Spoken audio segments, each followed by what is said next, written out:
3 ឆ្នាំនៃអាណត្តិសម្ដេចធិបតីយុវជនក្រីក្រនិងប្រជាពលរដ្ឋជិត50,000 នាក់មានជំនាញជាក់លាក់ជាគន្លឹះទទួលបានការងារសមរម្យ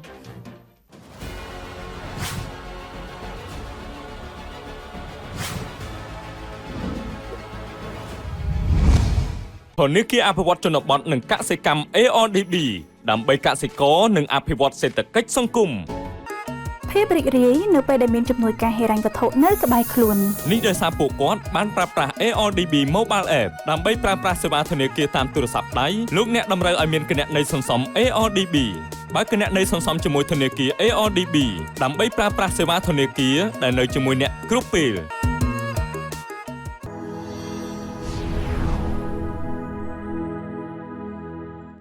នៅក្នុងរយៈពេល34ខែចាប់តាំងពីខែកញ្ញាឆ្នាំ2023រហូតដល់ខែមិថុនាឆ្នាំ2026នៃអាណត្តិរបស់សម្ដេចមហាបវរធិបតីហ៊ុនម៉ាណែតនាយករដ្ឋមន្ត្រីនៃព្រះរាជាណាចក្រកម្ពុជាយុវជននិងប្រជាពលរដ្ឋជិត50,000 នាក់ទទួលបានការបណ្ដុះបណ្ដាលជំនាញបច្ចេកទេស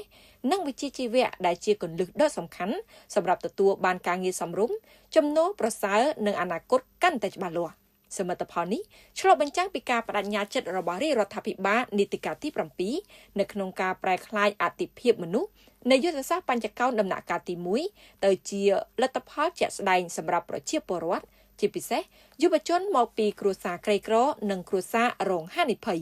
ឯកឧត្តមសុនមេសាអ្នកនាំពាក្យក្រសួងការងារនិងបណ្ដុះបណ្ដាលវិជ្ជាជីវៈបានឲ្យដឹងថានៅក្នុងចំណោមអ្នកទទួលបានការបណ្ដុះបណ្ដាលសរុបប្រមាណ 49,000 នាក់មានប្រមាណ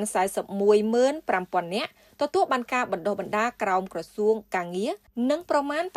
77,000 នាក់ទទួលបានការបណ្ដុះបណ្ដាលតាមរយៈគម្រោងមូលនិធិអភិវឌ្ឍជំនាញ SDF ក្នុងនោះយុវជនជាង 27,600 នាក់មកពីគ្រួសារក្រីក្រនិងគ្រួសារងាយរងហានិភ័យទទួលបានការបណ្ដុះបណ្ដាលក្រោមកម្មវិធីបណ្ដុះបណ្ដាលជំនាញវិជ្ជាជីវៈនិងបច្ចេកទេសសម្រាប់យុវជនគោលដៅចំនួន 1.5 លាននាក់ឯកឧត្តមសុនមេសាបានបញ្ជាក់ថាលទ្ធផលនេះមិនមែនគ្រាន់តែជាតួលេខនៃអ្នកចូលរៀនប៉ុណ្ណោះទេប៉ុន្តែជាការផ្ដល់ជំនាញពិតប្រាកដផ្ដល់ឱកាសការងារបង្កើនប្រាក់ចំណូល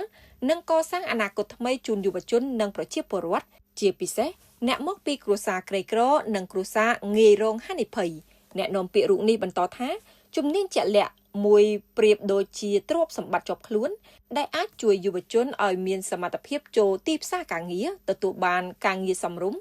ឬអាចបង្កើតមុខរបរដោយខ្លួនដោយមិនចាំបាច់ពឹងផ្អែកទៅលើសញ្ញាបត្រទូទៅ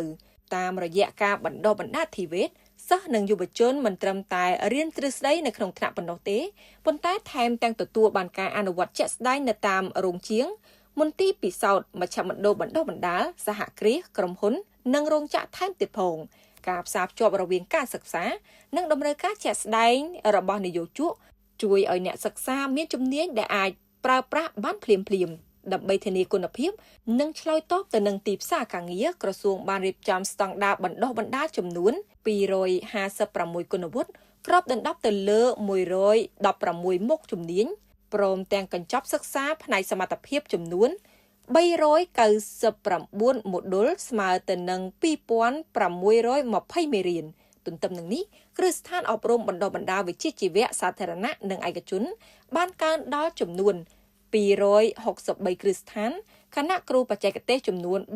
3,600 នាក់បានទទួលការបណ្ដុះបណ្ដាលបន្ថែមដើម្បីលើកកម្ពស់គុណភាពនៃការបង្រៀននិងការអនុវត្តភាពជាដៃគូជាមួយនឹងវិស័យឯកជនក៏ត្រូវបានពង្រីកដើម្បីឲ្យការបណ្ដុះបណ្ដាលស្របតាមជំនាញដែលសហគ្រាសកំពុងត្រូវការក្នុងរយៈពេល34ខែកិច្ចសហប្រតិបត្តិការក្នុងវិស័យធីវេតត្រូវបានពង្រឹងតាមរយៈការចុះអនុស្សរណៈនៃការយោគយល់គ្នាសរុបចំនួន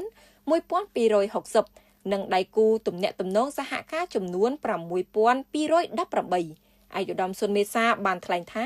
រាជរដ្ឋាភិបាលចង់ឲ្យយុវជនគ្រប់រូបជាពិសេសយុវជនក្រីក្រអាចឈានចេញពីស្ថានភាពងាយរងហានិភ័យតាមរយៈជំនាញការងារនិងប្រាក់ចំណូលនៅពេលយុវជនមានជំនាញគាត់មិនត្រឹមតែអាចផ្លាស់ប្ដូរជីវិតរបស់ពួកគាត់បានទេប៉ុន្តែអាចជួយគ្រួសារនិងរួមចំណែកអភិវឌ្ឍប្រទេសជាតិទាំងមូលបានថែមទៀតផងឯកឧត្តមក៏បានអំពាវនាវឲ្យយុវជនចាប់យកឱកាសសិក្សាជំនាញធីវេតនិងស្នើដល់មាតាបិតាអាណាព្យាបាល ឲ្យលើកទឹកចិត្តដល់កូនចៅជ្រើសរើសជំនាញដែលស្របទៅនឹងចំណូលចិត្តសមត្ថភាពនិងតម្រូវការទីផ្សារ